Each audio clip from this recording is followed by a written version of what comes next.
नमो नमः।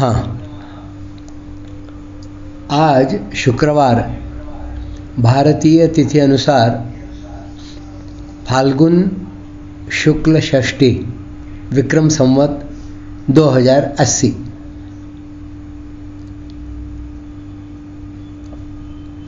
दिनांक 15 मार्च 2024। श्रीमद् भगवद गीता के 9वें अध्याय के 9वें श्लोक का विवेचन आज देखते हैं। पूर्व श्लोक से 9वें श्लोक का संबंध। आसक्ति और कर्तृत्वाभिमान पूर्वक कर्म करने से मनुष्य कर्मों से बंध जाता है। भगवान बार बार सृष्टि व रचना रूप कर्म करने से भी क्यों नहीं बनते? इसका उत्तर भगवान आगे के श्लोक में, इस 9वें श्लोक में देते हैं।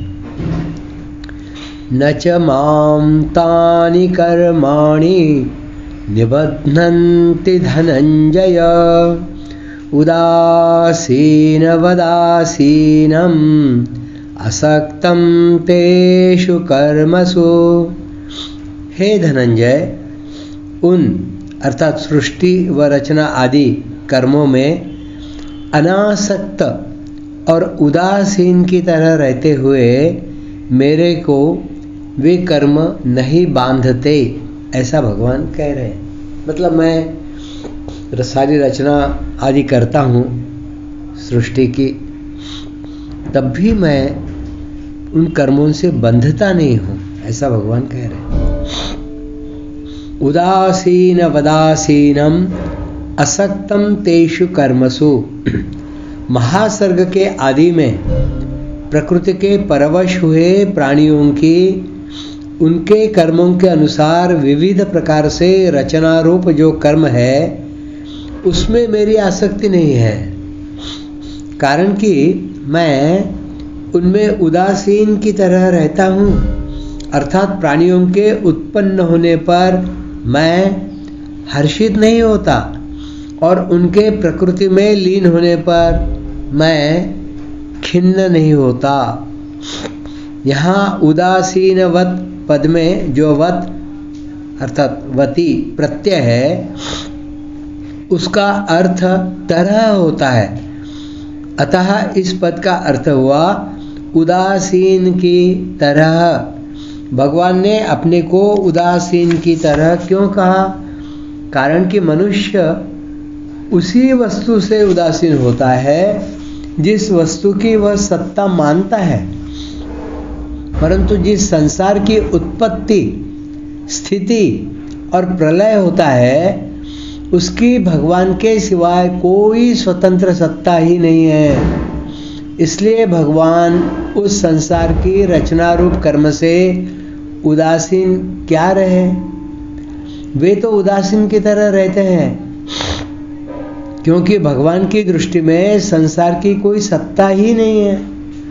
तात्पर्य है कि वास्तव में यह सब भगवान का ही स्वरूप है, इसकी स्वतंत्र सत्ता है ही नहीं। तो अपने स्वरूप से भगवान क्या उदासीन रहे? इसलिए भगवान उदासीन की तरह है। न च मां तानि कर्माणि निबध्नन्ति।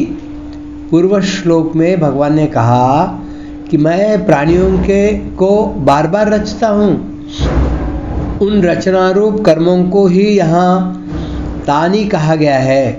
वे कर्म मेरे को नहीं बांधते, क्योंकि उन कर्मों और उनके फलों के साथ मेरा कोई संबंध नहीं है।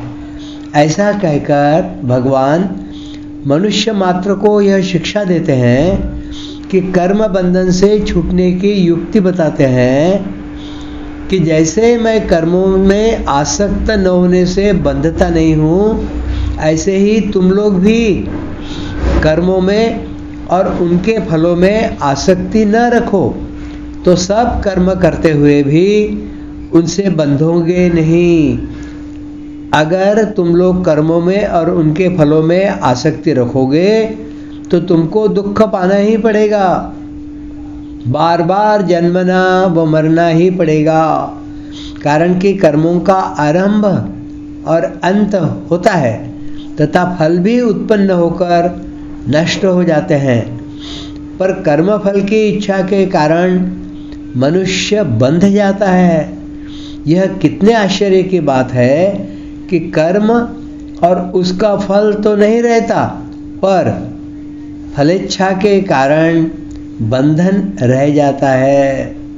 ऐसे ही वस्तु नहीं रहती, पर वस्तु का संबंध अर्थात बंधन रह जाता है।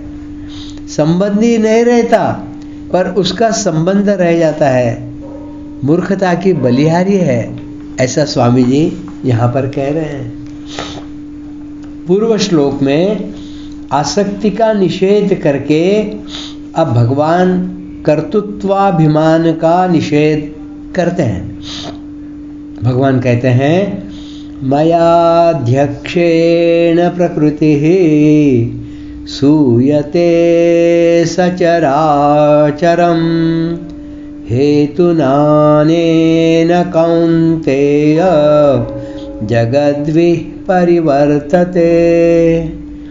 प्रकृति मेरी अध्यक्षता में संपूर्ण चराचर जगत को रचती है। हे कुंती नंदन, इसी हेतु से जगत का विविध प्रकार से परिवर्तन होता है। मयाध्यक्षेण प्रकृतिः सूयते सचराचरम्, मेरे से सत्ता स्फूर्ति पाकर ही प्रकृति चर व अचर, जड़ व चेतन आदि भौतिक सृष्टि को रचती है। जैसे बर्फ का जमना, हीटर का जलना, ट्राम और रेल का आना जाना, लिफ्ट का चढ़ना उतरना, हजारों मील दूरी पर बोले जाने वाले शब्दों को सुनना, हजारों मील दूरी पर होने वाले नाटक आदि को देखना, शरीर के भीतर का चित्र लेना, अल्प समय में ही बड़े से बड़ा हिसाब कर लेना आदि आदि कार्य विभिन्न विभिन्न यंत्रों के द्वारा होते हैं। परंतु उन सभी यंत्रों में शक्ति बिजली की ही होती है। बिजली की शक्ति के बिना वे यंत्र स्वयं काम कर ही नहीं सकते, क्योंकि उन यंत्रों में बिजली को छोड़कर कोई सामर्थ्य नहीं है। ऐसे ही संसार में जो कुछ परिवर्तन हो रहा है, अर्थात अनंत ब्रह्मांडों का सर्जन, पालन और संहार, स्वर्गादि लोकों में और नरकों में पुण्य व पाप के फल का भोग, तरह तरह की विचित्र परिस्थितियां और घटनाएं, तरह तरह की आकृतियां, वेशभूषा, स्वभाव आदि जो कुछ हो रहा है वह सबका सब प्रकृति के द्वारा ही हो रहा है। पर वास्तव में हो रहा है भगवान की अध्यक्षता अर्थात सत्ता स्फूर्ति से ही। भगवान की सत्ता स्फूर्ति के बिना प्रकृति ऐसे विचित्र काम कर ही नहीं सकती, क्योंकि भगवान को छोड़कर प्रकृति में ऐसी स्वतंत्र सामर्थ्य ही नहीं है कि जिससे वह ऐसे ऐसे काम कर सके।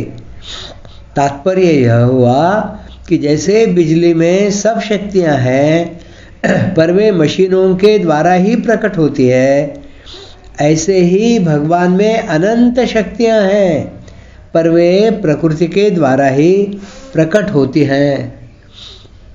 भगवान संसार की रचना प्रकृति को लेकर करते हैं और प्रकृति संसार की रचना भगवान की अध्यक्षता में करती है।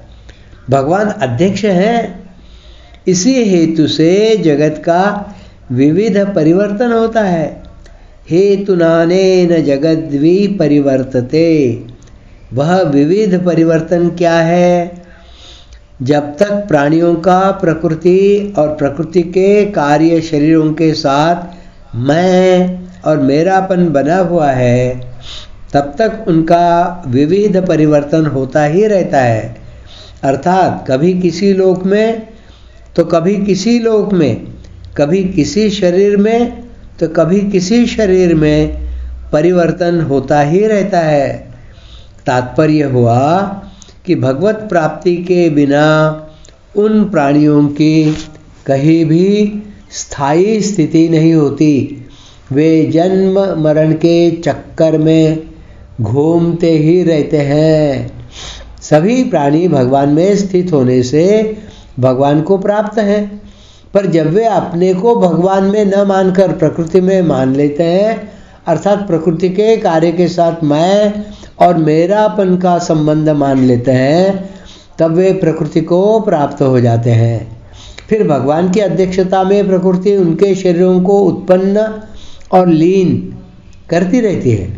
वास्तव में देखा जाए तो उन प्राणियों को उत्पन्न और लीन करने की शक्ति प्रकृति में नहीं है, क्योंकि वह जड़ है। यह स्वयं भी जन्मता मरता नहीं है, क्योंकि परमात्मा का अंश होने से स्वयं अविनाशी है, चेतन है, निर्विकार है।